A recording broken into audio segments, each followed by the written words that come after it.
करना चाहिए या कुछ इस तरह का, ऐसा ऐसा कुछ दिमाग में नहीं है। तो ये बड़ा ही मुझे अच्छा लगा, बहुत सुंदर लगा। तो ये सब कुछ ऐसे प्रेरणादायक कारण थे जिनकी वजह से ये किताब संभव हुई और आज आप सबके सम्मुख ये है और ये आई, प्रकाशित हुई, आई और अब आप सबके हवाले है। बहुत धन्यवाद।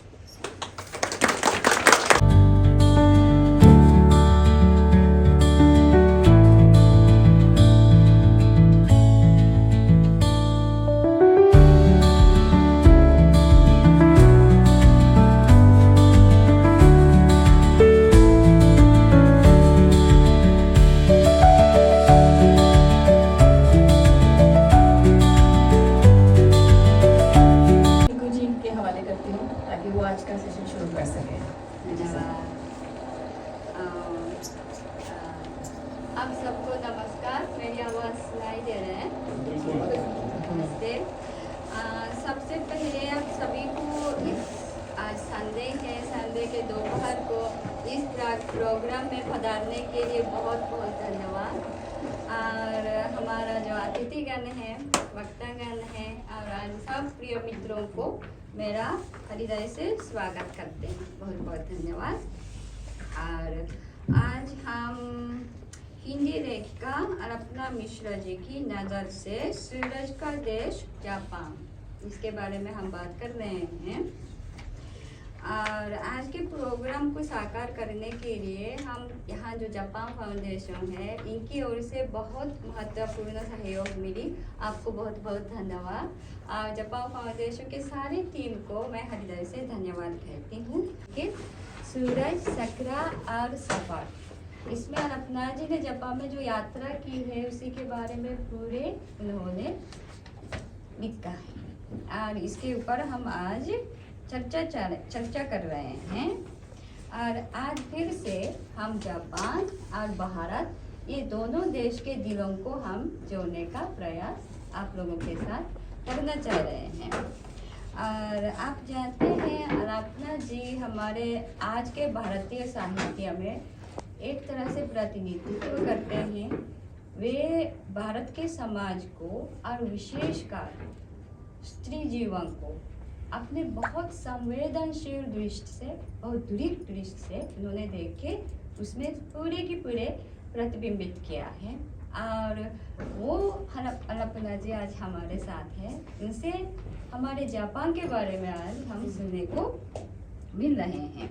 और अरपना जी ने बताया आज अंतर्राष्ट्रीय महिला दिवस है, तो मैं सोचती हूँ थोड़ा वहाँ की स्त्री और यहाँ की स्त्री, ये दोनों की बात भी हम उनसे सुने। और जब पुस्तक जन्म लेते हैं, पुस्तक जन्म लेने तक का ये जो पूरा यात्रा है वो बहुत लंबी होती है और बहुत ही रोचक होती है। और आज हम ये सुना रहे हैं ये पुस्तक कहाँ से शुरू हुआ है और कहाँ पे प्रकाशित हुआ है और इसके बीच क्या क्या हुआ है, ये सब हम आप लोगों को बताने वाले हैं। तो आज का प्रोग्राम मैं सोच रही हूँ हिंदी में ही आगे बढ़ाएंगे और बीच बीच में हम अंग्रेजी भी लेते रहेंगे।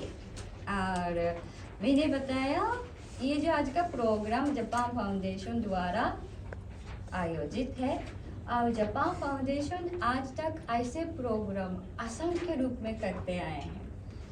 जो जापान और कई देशों हैं, उनके दोनों बीच का सांस्कृतिक का आदान प्रदान इस प्रोग्राम के साथ आगे बढ़ते आए हैं। और ये सारा जिम्मेदारी आज सातो जी के ऊपर रहते हैं। ये हमारे सामने डायरेक्टर, हमारा निदेशक सातो जी हैं।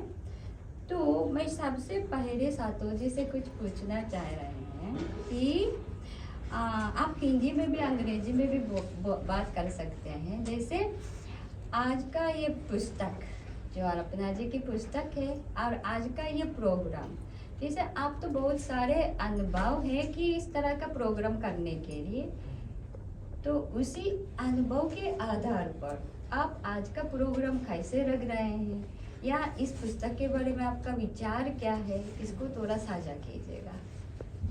धन्यवाद मोको जी। अभी भी थोड़ा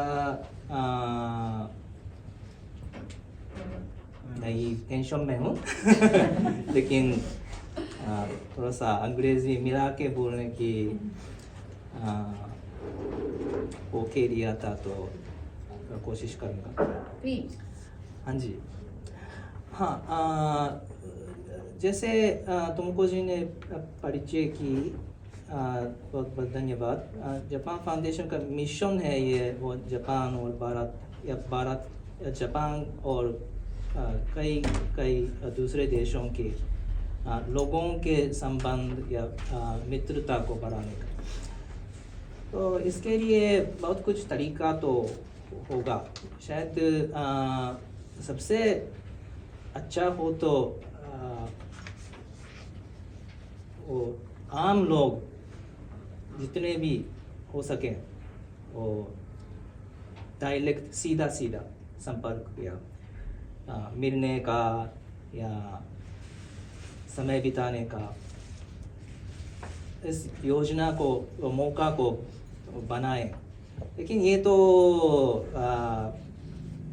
कुछ लिमिट तो होता है। जैसे टूरिज्म होता है कि सब एक आदमी अपने मन से, अपने इच्छा से कहीं दूसरे देशों में जाएंगे और देखेंगे और लोगों से कुछ मिलेंगे। इसको टूरिज्म को थोड़ा प्रमोट करने का ये भी है। असल में जापान गवर्नमेंट सरकार के पास कई दूसरे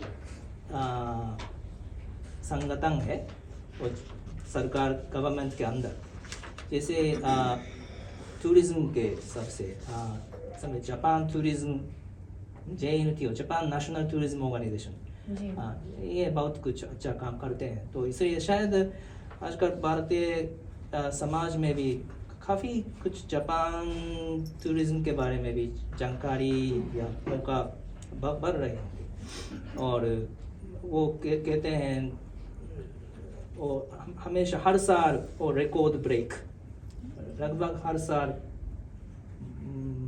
more than 3 lakh Indian people Japan के यात्रा और टूरिज्म और एंजॉय करते हैं। ये तो अच्छी चीज़ है, लेकिन ये भी है कि बहुत ज़्यादातर लोगों के लिए अभी भी वो शायद कोई दूसरे देश जाके अपने आंखों से देखकर या लोगों से एक्सचेंज करना काफ़ी मुश्किल है या सपना लायक है। तो इसलिए कुछ एक दूसरे को जानने के लिए संस्कृति के कैपेसिटी का सहायता लेकर और मतलब संस्कृति या समाज या जनता के लोगों के मन के बारे में और ज़्यादा अंडरस्टैंडिंग या समझता को बढ़ाने का कोशिश तो कर सकते हैं। तो इस फाउंडेशन के स्पेस या ऑनलाइन का इस्तेमाल करके अपना लैंग्वेज कोर्स भी चलाते हैं या जैसे लैंग्वेज एग्ज़ाम JLPT ऑर्गेनाइज करते हैं। और जैसे यूनिवर्सिटी अभी JNU के प्रोफेसर भी हैं अंशुली जी, तो वहाँ पर वो स्पेशली जापानीज लैंग्वेज या जापानीज लैंग्वेज के ऊपर जापान के समाज के बारे में पढ़ने का मौका देते हैं, तो इसको भी सहायता देते हैं।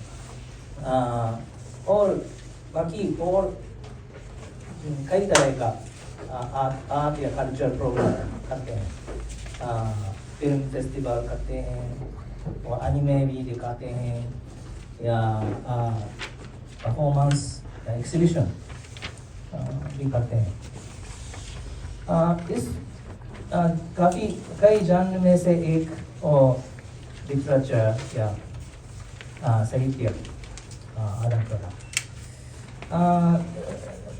लगता है देखने में थोड़ा इनविजिबल लगता है, जैसे तुलना करेंगे, हम फिल्म फेस्टिवल बनाएंगे और जब इस एनिमे दिखाएंगे तो लोगों को वो परिचय है कि वो स्पष्ट है, ओ ये अभी माकोतो शिंकाई का फिल्म लाया गया है तो जरूर देखने जाएंगे।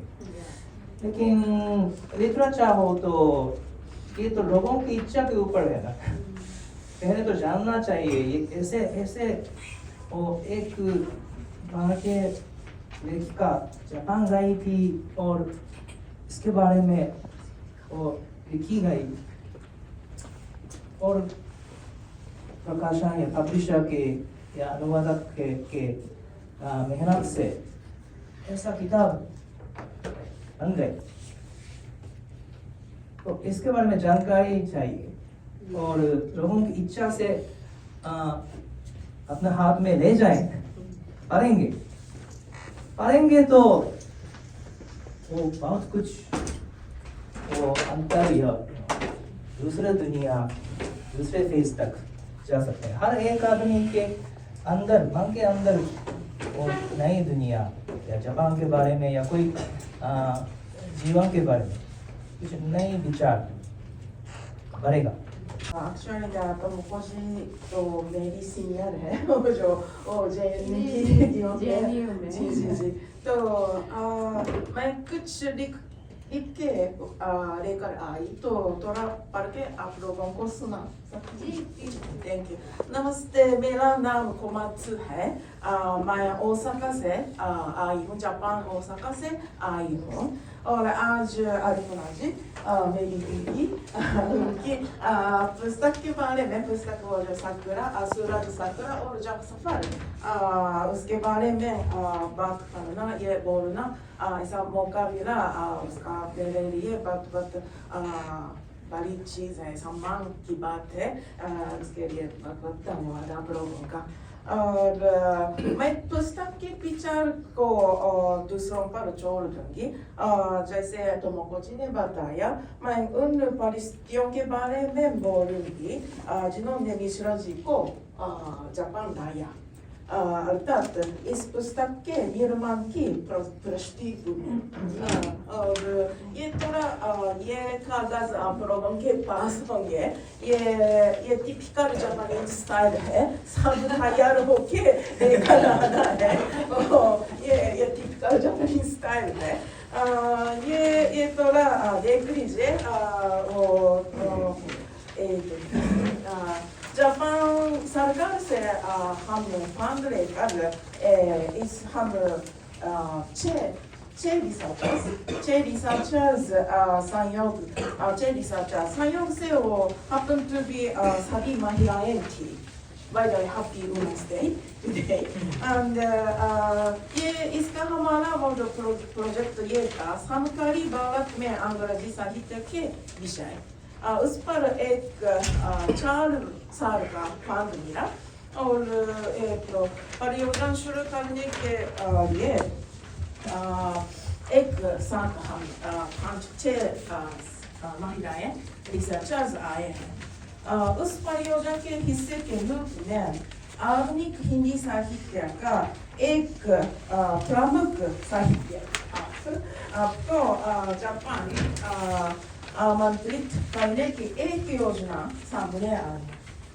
सच बोलूं तो मैं ही थी जिसने इस योजना का पूरा जोश के साथ समर्थन किया और सौभाग्य से हम सभी इसे सभी मेंबर्स ने स्वीकार किया।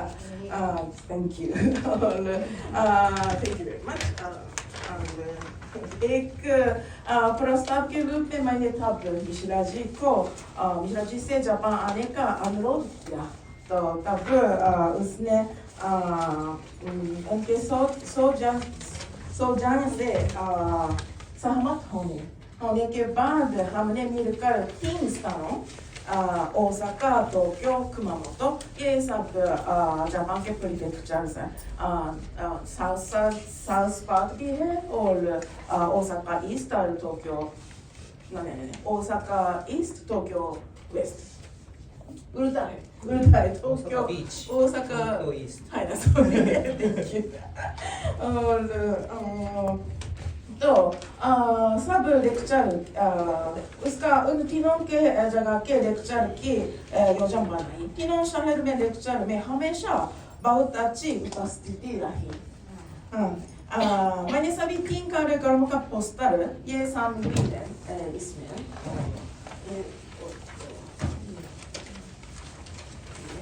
ये सब अलग अलग पोस्टर है। इसको लगाया था सब सुंदर सुंदर और उनमें से तो कुमामोटो वाले में लड़का इतो हिरोमी जिसकी अच्छी तरह मुलाकात हो सकती ने और उसके साथ 12 दिन का ना 12 दिन का कार्यक्रम भी वो उस कागज में वो तो सामग्री में शामिल है। ये टाइम क्लास शेड्यूल है ये देखिए आप ये हर दिन ये भी टिपिकल जापानीज स्टाइल है। हर दिन ये ऐसा लिस्ट बना के और वो थोड़ा चेंज भी बदल भी हो सकता है। सो रोज नया बना के इनको देती थी। जब भी मैं उनसे मिलने उनके यहाँ जाती थी तब मैं एक आम जापानी की तरह 5 मिनट पहले पहुँचती। तो लेकिन वो हमेशा अर्पणा जी हमेशा पूरी तैयारी के साथ मेरा इंतजार कर रही होगी जी। तो ये तो बिल्कुल टिपिकल इंडियन महिला नहीं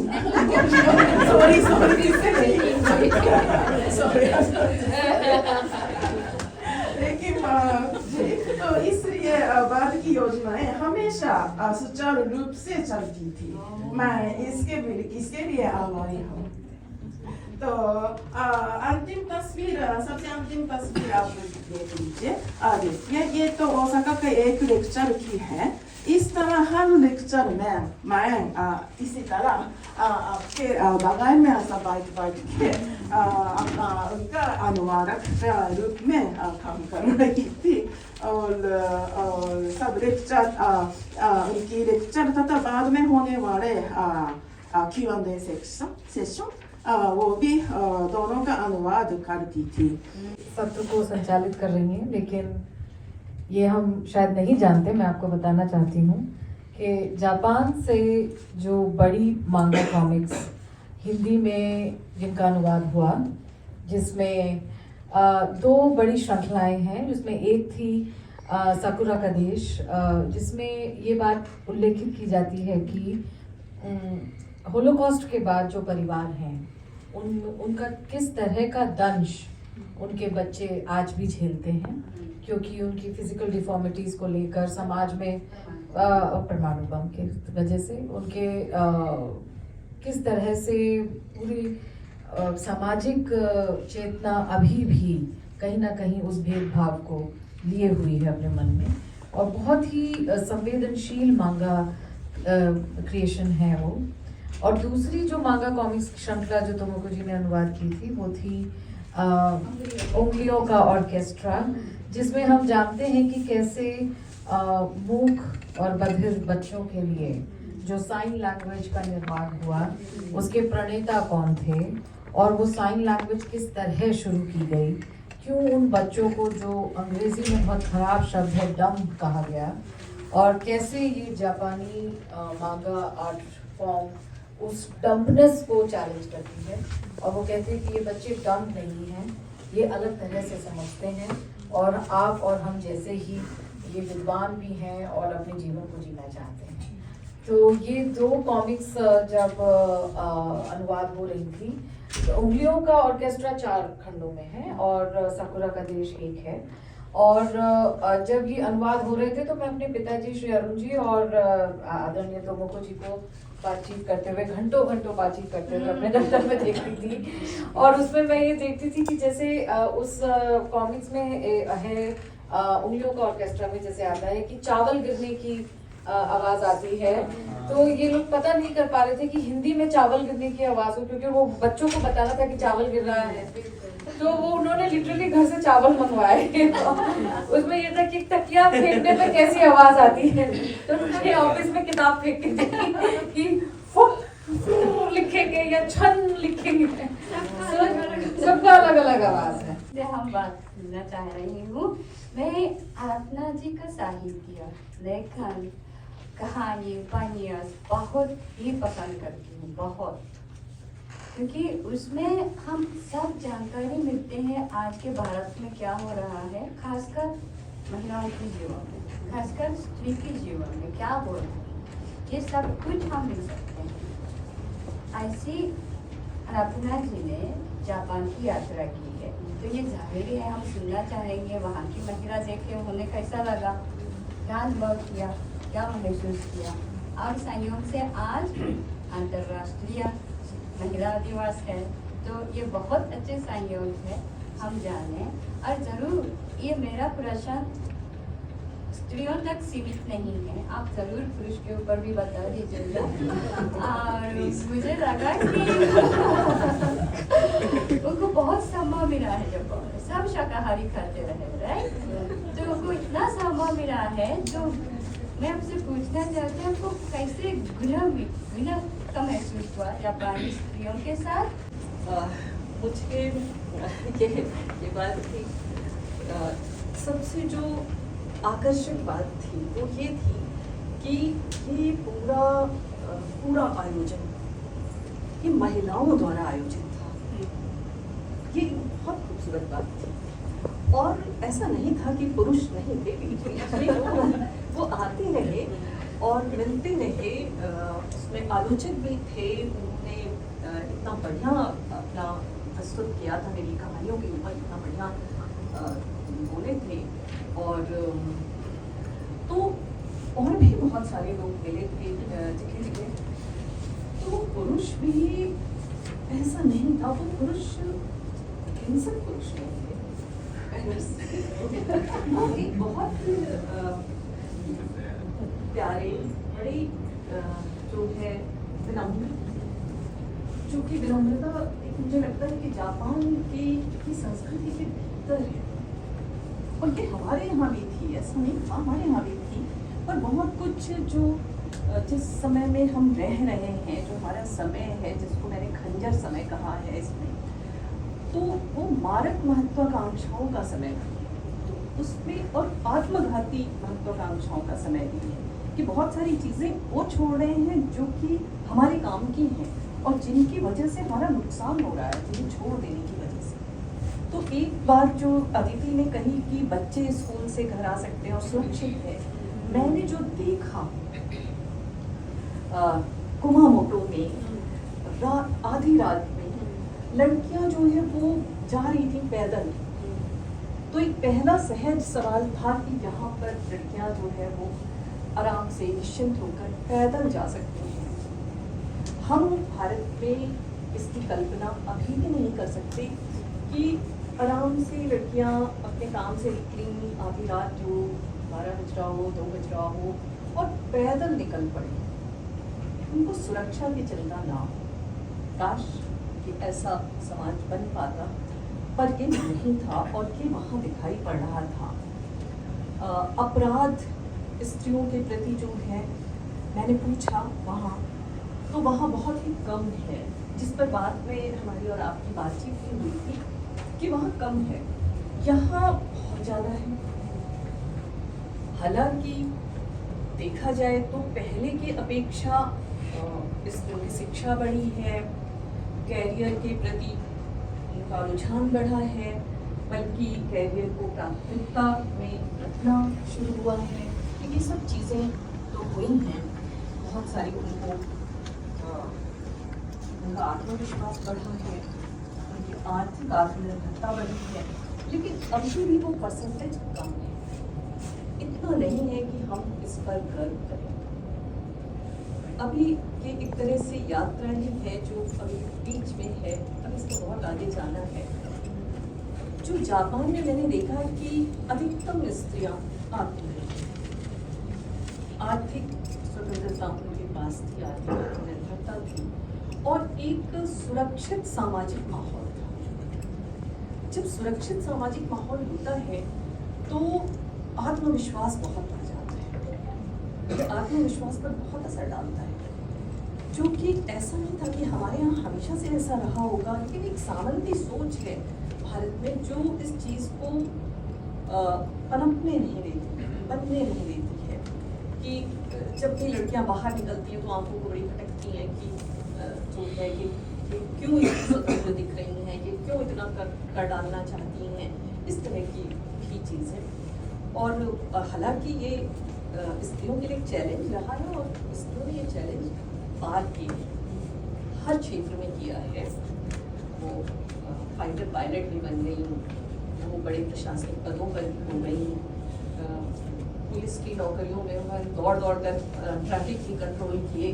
बहुत तरह के जो जिनको चुनौतीपूर्ण क्षेत्र कहा जाता था उन क्षेत्रों में भी उन्होंने अपना लोहा मनवाया है खेलों में, इस तरह से। तो भारत में ऐसा नहीं है कि स्थिति बहुत निराशाजनक है।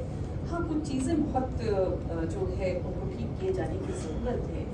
हिंसा बहुत है, स्त्रियों के प्रति हिंसा बहुत है, इसकी एक चिंता है, पर यहाँ तो है हिंसा। और एक और चीज़ है कि ये जो आज़ादी मिली है, जो एक बहुत बड़ा अंतर है कि एक तरफ तो भारत में लड़कियाँ जब कैरियर की तरफ गई हैं और उन्होंने आर्थिक आत्मनिर्भरता प्राप्त की है, आत्मविश्वास प्राप्त किया है, तो एक बहुत पुरानी जो अवधारणा थी वो बदली है, वो है बुढ़ापे की लाठी होना। तो लड़कियां भी बुढ़ापे की लाठी हो गई और जैसे ही बुढ़ापे की लाठी हुई उनका महत्व बढ़ गया, क्योंकि अब माता पिता उन्हें पहले दूसरे के घर की संपत्ति समझते थे, वो अब अपने बुढ़ापे की लाठी समझ रहे हैं कि हमारा बुढ़ापा इनके सहारे कट सकता है। ये विश्वास, ये बिल्कुल नई चीज हिंदुस्तान में आई और इसने इतनी अच्छी जगह, इतनी अच्छी तरह से प्रतिष्ठित हुई है। और ये और मतलब इसका प्रतिशत इतना बढ़ जाए। मुझे याद है कि एक सज्जन मुझसे कहते थे कि मेरी बेटी को एक सॉफ्टवेयर कंपनी में इंजीनियर हो गई है, तो मैंने उन्हें बधाई दी, हाँ ठीक है हो गई। तो उन्हें लगा कि मैंने पर्याप्त तरीके से प्रतिक्रिया नहीं जताई है। उन्होंने कहा कि नहीं, वो बहुत बड़ी कंपनी में हो गई है। तब मुझे समझ में आया कि वो ये चाहते हैं कि उनकी उस जो बहुत ज्यादा बड़ी खुशी है उसको मैं उतने ही बड़े स्तर पर समझूं, एक्नॉलेज करूं उसको। तो ये एक पिता कह रहा है, तो ये परिवर्तन आया है जो पहले इस रूप में नहीं हम देखते थे कि वो इस तरह से खुश हो और गर्व महसूस करे और ये ना समझे कि वो संपत्ति तो दूसरे की है। पहले तो यही था ना कि क्या होगा, इनको तो जो कुछ भी देंगे वो लेकर दूसरे के घर चली जाएंगे।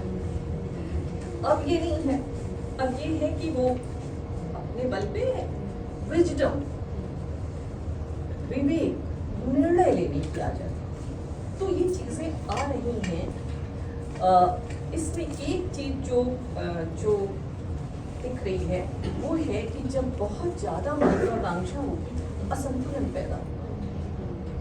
तो ये असंतुलन भी आ रहा है साथ बाय प्रोडक्ट इसका कि आज़ादी की कीमत रिश्तों की बलि देकर मिल रही है, रिश्तों पर इसका असर पड़ा है।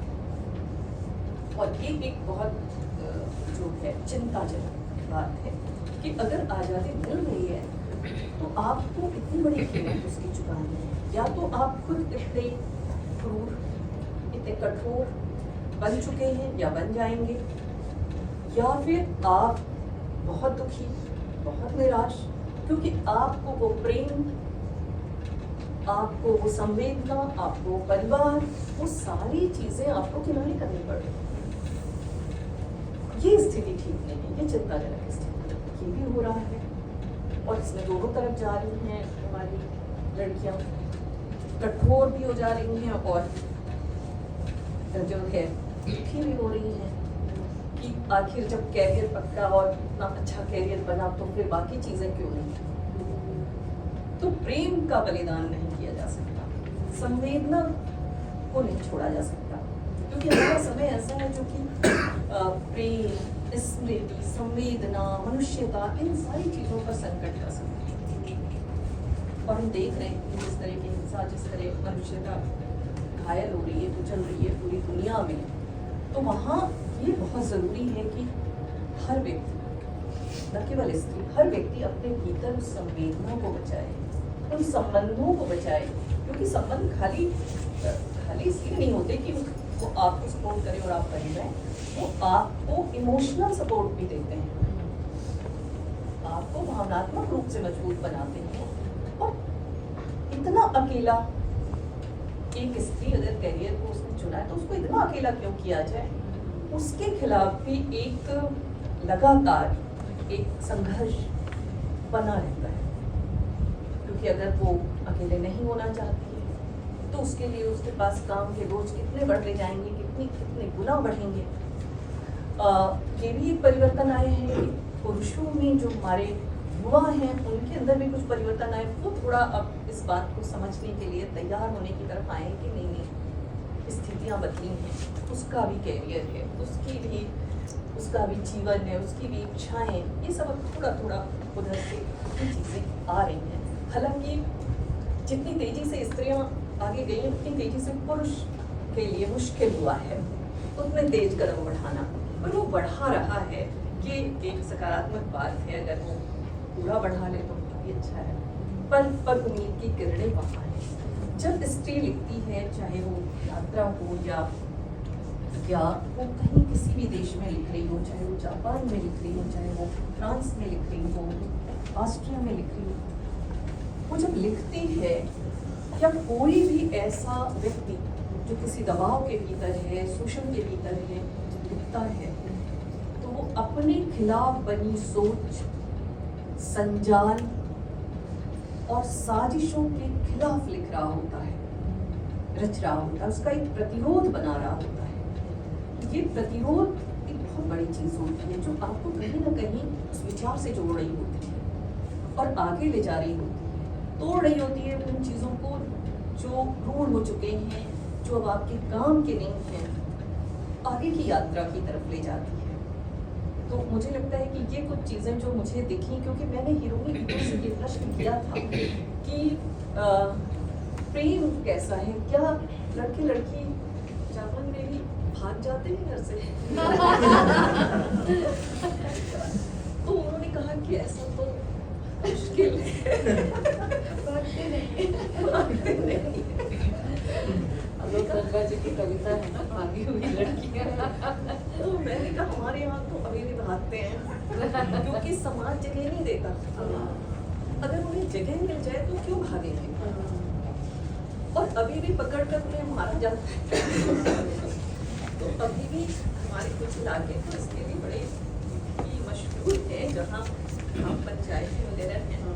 तो ये चीज़ उनसे मैंने पूछा, लेकिन उन्होंने एक बहुत ऐसी बात कही जिस मैंने लिखा भी है कि पति पत्नी का जो रिश्ता है वो बहुत मैकेनिकल हो गया है।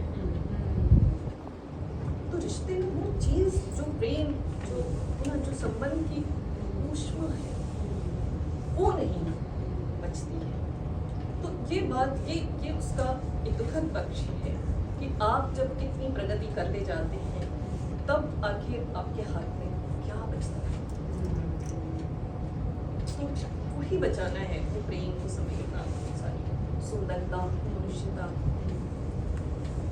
वो सरोकार, वो चाहे पर्यावरण को नष्ट करके हो रहे हों और चाहे स्त्री पर अत्याचार करके, बच्चों पर अत्याचार करके हो रहे हों, या हाशिए का जो भी समाज जो भी कमजोर है तो मैं समझती हूँ कि ये कुछ चीज़ें जो मुझे वहाँ दिखाई पड़ी और समझ में आई वो मैं कुछ थोड़ा बहुत इसमें लिख पाई।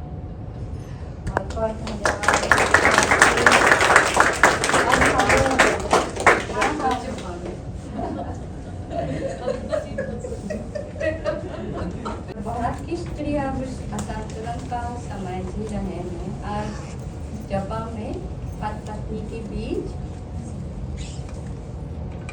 संवेदनहीन था, ये प्रमुख होते जा रहे हैं। दोनों देश में अच्छाई है, दोनों देश में कुछ त्रुटियां भी हैं। तो ये बहुत कुछ इस पुस्तक में अपने सामने लाया है। बहुत बहुत धन्यवाद।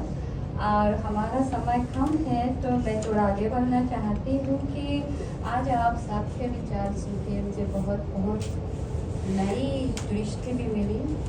और अंत में मैं ये पूछना चाहती हूँ, क्योंकि आज की दुनिया हम देखते हैं तो दुनिया भी इतना संघर्षपूर्ण है, इतना संघर्ष हो रहा है, इतना असंतुलन है। और ऐसी चीज़ों को अगर हम खत्म करना है तो एक तो हमारे बीच मित्रता का होना बहुत ज़रूरी है। एक दूसरे को हम समझें, दूसरे देश के लोगों को समझें, ये बहुत इम्पोर्टेंट है। इसी के लिए इस तरह का सांस्कृतिक आदान प्रदान सबसे अच्छा रणनीति है। ये सतोजी ने शुरू में बताया, ये बहुत दृष्टिहीन होती हैं, कभी कभी दिखाई भी नहीं देती है। यही है हम शांति की ओर ले जाते हैं, यही एक रास्ता है मुझे लगता है। तो इसको हम दिमाग में रखते हुए मैं आप सबको ये पूछना चाहते हैं कि आज ये हमारे सामने ये पुस्तक है, ये पुस्तक और आज का जो हमारा इवेंट, ये हमारे जो जापान और भारत के भविष्य को, जापान और भारत के भविष्य के बीच किस तरह का सेतु, किस तरह का ब्रिज बना सकते हैं, ये मैं आप सबको पूछना है। तो पहले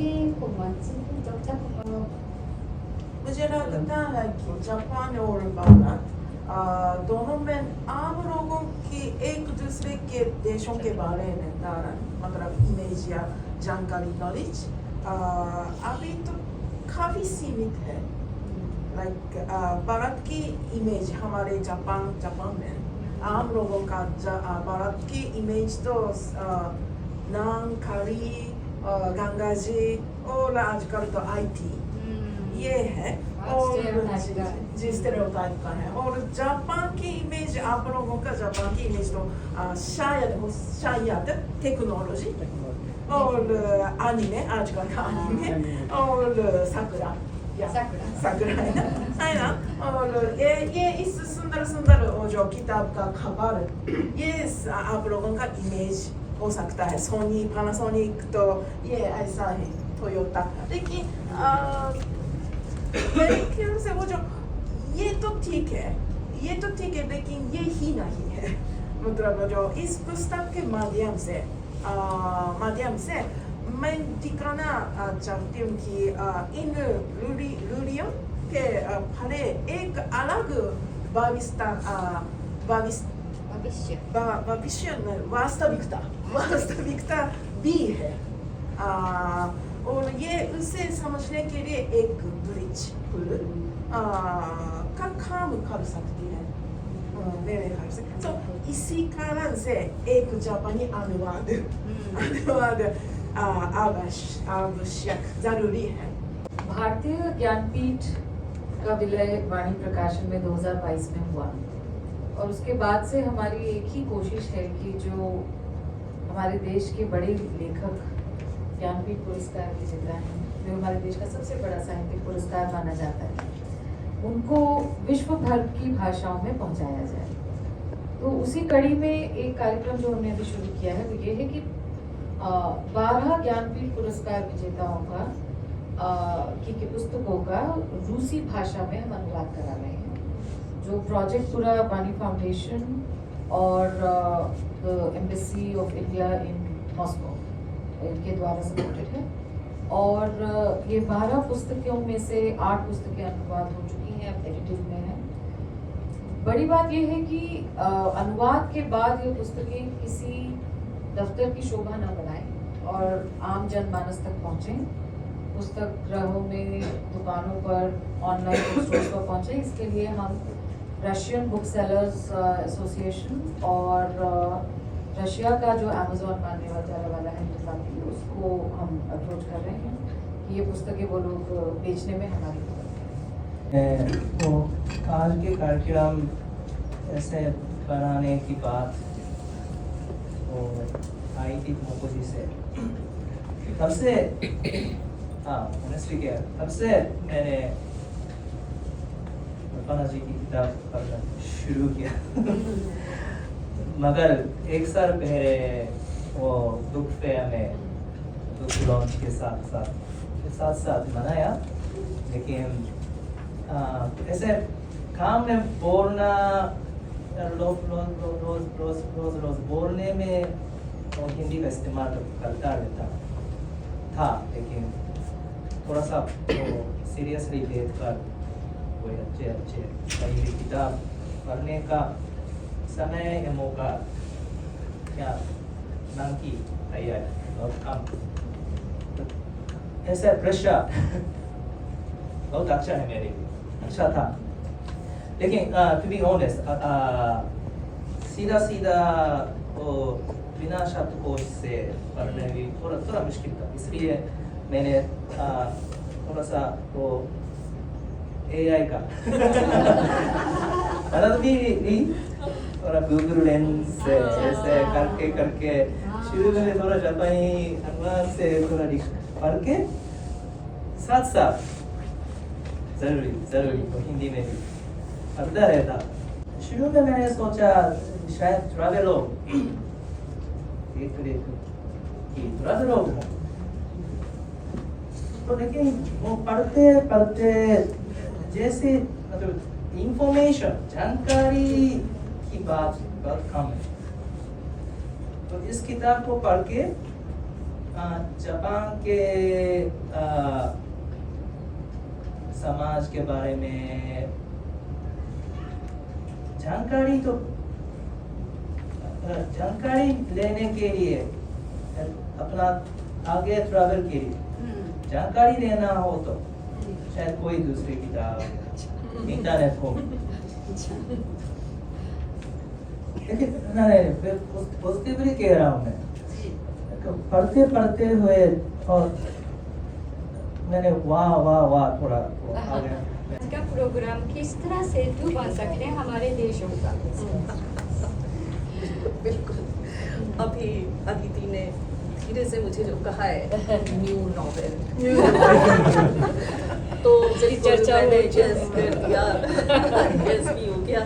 तो हाँ, ये तो है, साहित्य एक पुल बनाता है निश्चित रूप से, और संस्कृति, चूँकि जापान के साथ भारत का संबंध बहुत पुराना है। जब मैं नारा गई थी तो वहाँ अशोक लाट देखा और उसका जिक्र भी मैंने किया है, तो यानी इतने पहले कभी वहाँ अशोक लाट आई होगी। जब हम गुजर रहे थे, प्रकाश स्तंभ बीच में दीप प्रज्वलित करने के लिए, वो मनौती मानने के जो तरीके हैं वो कुछ हमारे जैसे ही हैं, इतना मिलता जुलता है। तो जिनकी मनौती पूरी हो जाती होगी वो प्रकाश स्तंभ, ऐसा मुझे प्रोफेसर ताकाहाशी जी ने बताया कि ऐसा है कि ये प्रकाश स्तंभ जो है, दीप स्तंभ, ये लोग यहाँ पर दे जाते हैं। तो ऐसे में जब हम गुजर रहे थे तो ताकाहाशी जी ने ये रुक कर कहा, देखिए ये एक राजा ने यहाँ जो है दिया है ये, तो किसी राजा ने वहाँ मनौती मांगी होगी उस समय, कितनी पुरानी बात होगी, और वो फिर आकर उस मनौती को, जैसे ठीक हमारे यहाँ जैसे हरिद्वार के मनसा देवी में या कहीं या कहीं भी पीपल के वृक्ष पर धागा बांध कर मनौती पूरी मान लेते हैं मनौती, और जब पूरी हो जाती है तो कई बार धागा खोलने भी जाते हैं। तो ऐसे ही मैंने देखा कि एक जगह एक श्राइन में कार्ड्स, वो मनौती के कार्ड्स लगाते थे, और बाद में जब मनौती पूरी हो जाती थी, जो भी माना है, तो वो थैंक्स का कार्ड लगाने जाते थे। तो मुझे एकदम वही लगा कि ये धागा बांधना और फिर धागा खोलने जैसी प्रक्रिया है कि मनौती मानना है, पर मनौती मानना है। और एक प्रतिमा थी जिसके कान में कहने से आपको जो भी आपकी विश है वो पूरी होगी,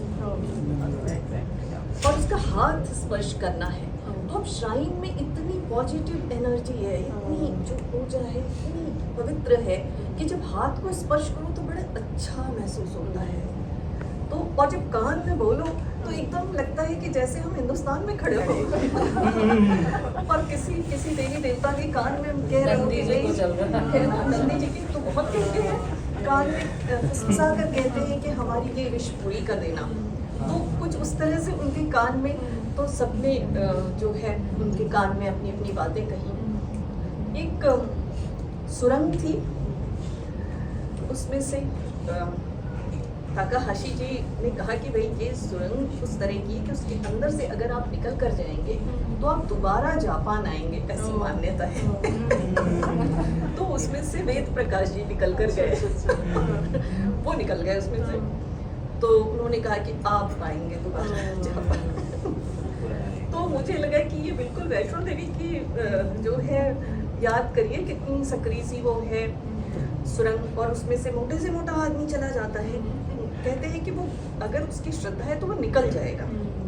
तो ये कुछ उस तरह का था। तो बहुत सारी जगहों पर मुझे लगा कि काफ़ी कुछ जो है वो हमें एकदम उन चीज़ों की याद दिला रहा है। क्योटो के संग्रहालय में मैंने पालकी देखी, कभी आई होगी पालकी आए होंगे, पता नहीं उसके साथ उसे ढोने वाले कहार भी आए कि नहीं। और बहुत सारी ऐसी चीज़ें, जातक कथाएं, बुद्ध एक बहुत बड़ा हमारा सेतु बनाते हैं, करुणा का संदेश, और महान जापानी बोधिसत्वों की मूर्तियाँ। कहीं से लगता नहीं था कि हम ऐसी एक अजनबी जगह में आए, ये कभी नहीं लगा। राक्षस, मैंने ये सारी बातें कही हैं इसमें, तो मैंने कहा राक्षस यहाँ भी आ गया। राक्षस की कथा चलते चलते वहाँ तक आ गई, और राक्षस वो आ गया और उसकी मूर्ति है राक्षस की, गरुड़, ऐसे बहुत सारे जो चरित्र हैं वो किस तरह से। और ये भी पता चलता है, एक जगह नेशनल म्यूजियम था, उसमें बुद्ध के बहुत सारे 8 हाथ, और उसमें सुदर्शन चक्र, गदा, ये सारी चीज़ें, तो सारे हिंदू देवी देवताओं के जो प्रतीक हैं वो उसके भीतर समाहित हो गए। तो ये भी कैसी, इन सारी चीज़ों को जिस तरह जो मुझे समझ में आई, वो जितना ताकाहाशी जी ने बहुत सारी चीज़ें समझाई भी कि कैसे चीज़ें ये बदली हैं, क्या है, और वो सारी चीज़ें। तो ऐसा लगता अगर हाथ में गदा है और त्रिशूल है, तलवार है, धनुष है, तो फिर तो कहाँ आप अलग हो रहे हैं, आप तो बहुत ही जुड़ गए। और टोक्यो की बात है, हमने बाजार में देखा हथ रिक्शा जिसको, जो कलकत्ता में चलती थी, और जिनको मतलब उसे देखकर मुझे बड़ा अफसोस भी हुआ कि कैसी खराब परंपराएं होती हैं, और वो कहीं ना कहीं जब बची रह जाती हैं, या कहीं उनके कोई चिन्ह आपको मिल जाते हैं, तो आप अपने इतिहास पे शर्मिंदा भी होते हैं थोड़ा सा। तो वहाँ पे वो थे, 2 रिक्शे थे, और वो एक तरह से टूरिस्ट के लिए थे कि वो जो है आए, और उसी तरह वो कंधे पे रखकर दौड़ता था। और फिर मैंने कहा कि जापान में ये हथ रिक्शा ये कैसे? तो जो मेरे साथी हैं उन्होंने बताया कि नहीं ये कलकत्ता से आया है। अच्छा क्या बात है। अब आप बताइए, आप कह रहे सेतु नहीं है, सेतु तो रहेगा बनेगा। तो इस तरह इस किताब में मैंने ये सारी बातें कही, और मैंने कहा कि ये दूरियां हैं नहीं, और बहुत कुछ सांस्कृतिक दृष्टि से भी हमारी चीज़ें इतनी पास हैं। मतलब बुद्ध तो जोड़ते हैं, उसके बाद भी श्राइन में तरीके, टेम्पल था तोदाइची टेम्पल, जी लगा हुआ है, सबके नाम के आगे जी है।